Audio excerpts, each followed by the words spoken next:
Laker Nation, we have another loaded show coming your way, talking about this Marc Stein report about Julius Randle as well as Russell Westbrook. Going to bring on my boy Marshall Green, host of New York Knicks Now, to talk about this and give you both sides of the spectrum here. But first, we want to thank you for supporting the channel. Just surpassed 48,000 subscribers. Up next, another huge milestone of 50K. We're trying to get there before NBA training camp tips off in September, which is really going to come up around the corner. Why should you subscribe? The best news and rumors, and also audience interaction. We like to involve you in all of our shows. So shout out to some of our recent subscribers here who have joined the Laker Nation family here at Chat Sports. Nolan Chang, Brian Smith, Robert, Joe Money, Arturo Patino, Chris R., Manuel Segoviano, Ron Herms, Enrique De La Rosa, as well as Ruben Passion. You guys make what we do possible. We greatly appreciate all of the support. And with that, let's talk about this report from Marc Stein right here on the Lakers Report.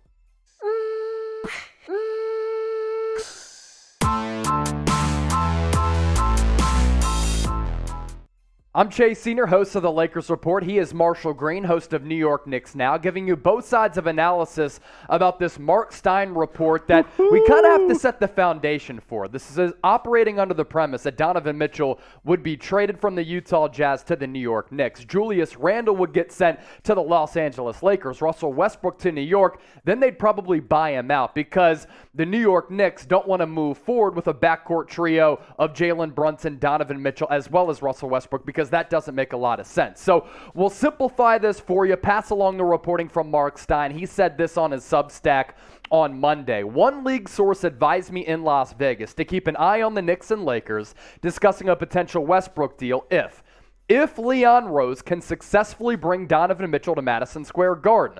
The source is thinking after adding Mitchell, New York would be expected to explore scenarios to trade away Julius Randle. And Randle, just one season removed from his breakthrough to All-Star and All-NBA status, is presumably the sort of player that the Lakers would have to consider taking on if, and once again if, they are unable to use Westbrook's $47.1 million expiring contract in a trade for Kyrie Irving. So, Marshall, this is fascinating on a couple of fronts. Obviously, if the Knicks get Donovan Mitchell, it sends a monster ripple effect across the entire NBA. And for the Lakers, you bring in Julius Randle, you would have to imagine that Anthony Davis would then move to the 5, which I actually think makes the Lakers a better team on both ends of the floor. Modern day NBA, I think AD fits better at that 5 spot. But your overall takeaways with this report from Marc Stein? Yeah, this all comes from, like we said, if the Knicks get Donovan Mitchell. The Knicks don't want to move forward with 4 players making more than $20 million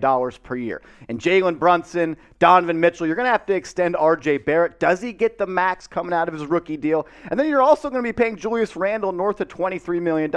And you just gave Mitchell Robinson 4 years, $60 million. So that's a lot of money. This is all a move to clear up salary cap space and stay flexible for the years to come. The Knicks, even though we're all cool with James Dolan spending his money or lighting it on fire, I don't give a shit what he does with it, as long as he makes the Knicks better. But this comes back to the fact they don't want to be in that luxury bill going forward. They want to stay flexible and be able to make moves. Julius Randle was great for the Knicks when they were the 4th seed in the 2020 and 2021 season. Second team All-NBA, most improved player. But Chase, as you know, last year, it didn't work out too well for Julius. A lot of bad incidents, the thumbs down, the $10 million of fines that happened. I mean, Chase, what do you just think about this whole idea? I think Marc Stein, to put this out there, he has to have some pretty good intel on this. Well, obviously he does, because he's in Las Vegas, and that is really the epicenter of agents, coaches, players, all getting together, front office executives as well, to discuss the current direction of their clientele, if it's from the agent's perspective,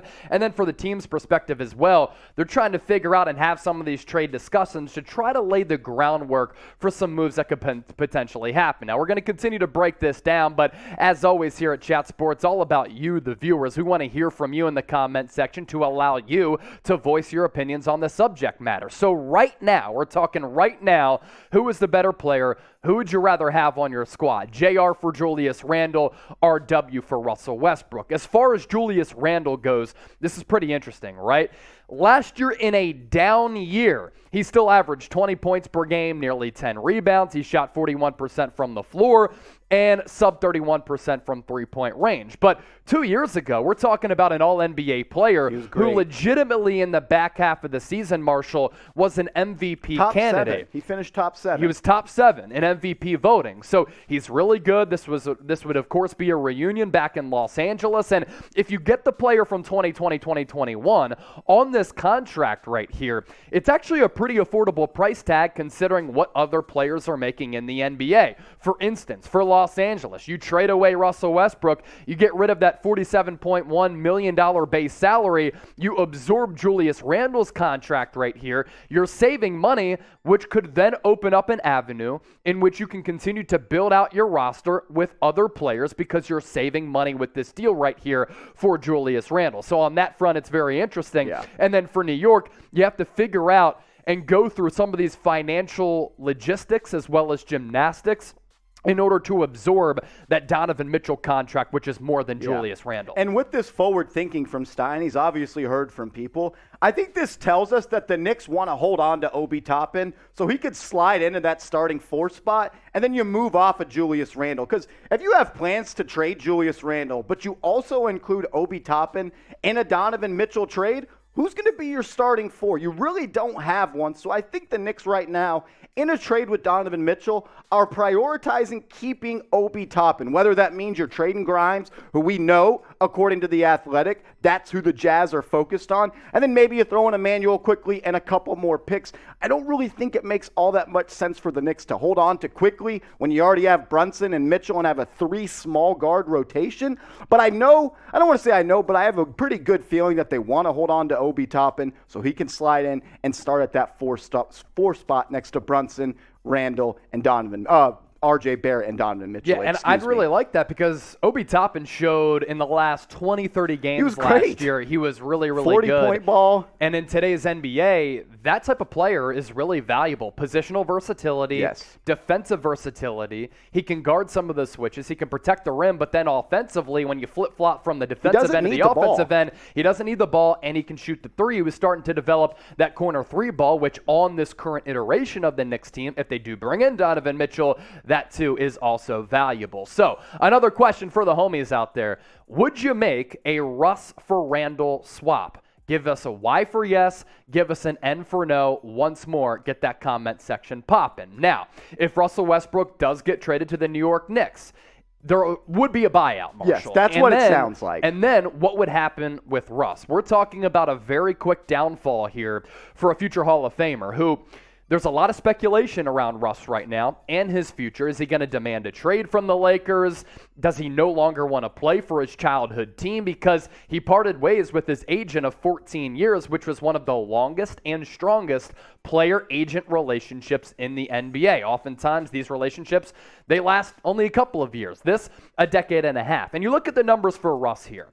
Last year, 18 points per game. We know that he's going to rebound the basketball. He's still hyper-athletic. He's going to dish the ball out as well. But you're looking at a player who's declining right now, who is hard to play with, who plays that reckless style. The numbers are starting to go downhill. And how long can he play at an elite level with that elite athleticism? And does he make his teammates better? Does he make his basketball team better? No. So if the Knicks buy him out, where does he go, and which team could he latch on with? That's really one of the big looming questions with this report from Marc Stein. Yeah, I think we're in agreement here. He's just not a winning basketball player at this point in his career. I don't want Knicks fans to be like, oh, crap, and we told you off the top of the show. There is no intention of Russell Westbrook playing for the New York Knicks if this trade happens. So I don't want to see anyone in the comment section, clickbait, blah, blah, blah, cut the BS. The real ones know. Russell Westbrook would be bought out by the New York Knicks and buy him out for $47 million to not play basketball for a team chase.